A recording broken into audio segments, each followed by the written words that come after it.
DJ Kamlesh राजा mobile number 8097026564। DJ Kamlesh राजा लोटपुर।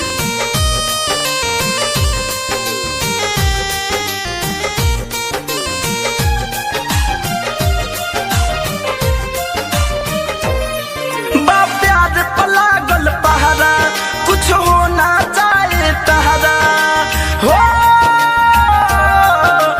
प्यार पलागल पहरा, कुछ होना चाहे तहरा, यह सोची हमर माना डरे।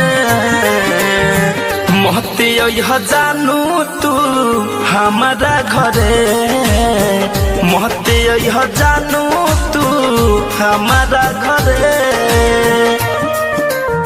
सावन रिकॉर्डिंग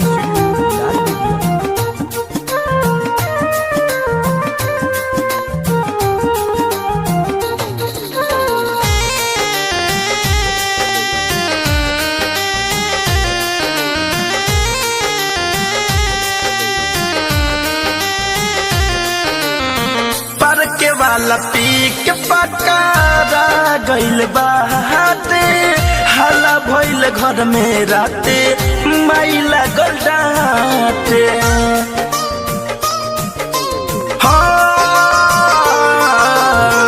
पर के वाला पी के पकारा गइल बाटे, हला भइल घर में राते माइला गल डाटे। हम कैद में बानी राजा, हमरा के अब तू भूला जा हो। हम कैद में बानी राजा, हमरा के अब तू भूला जा। तोरा नाम से मोरा भाई जारे,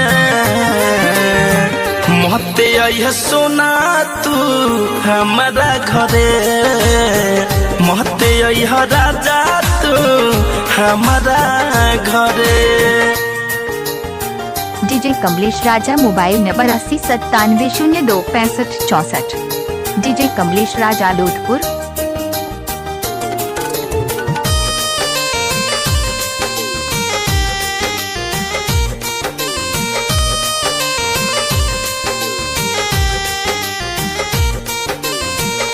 डीजे कमलेश राजा लोटपुर। डीजे कमलेश राजा लोटपुर।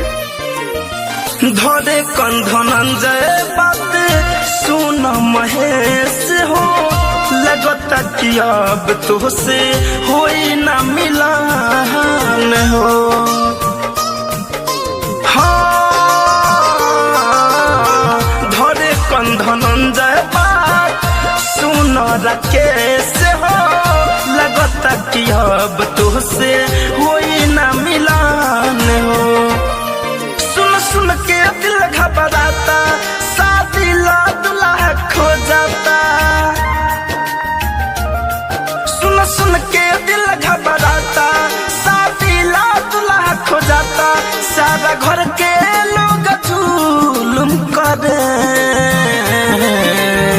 मोहते यह जानू तू हमारा घरे।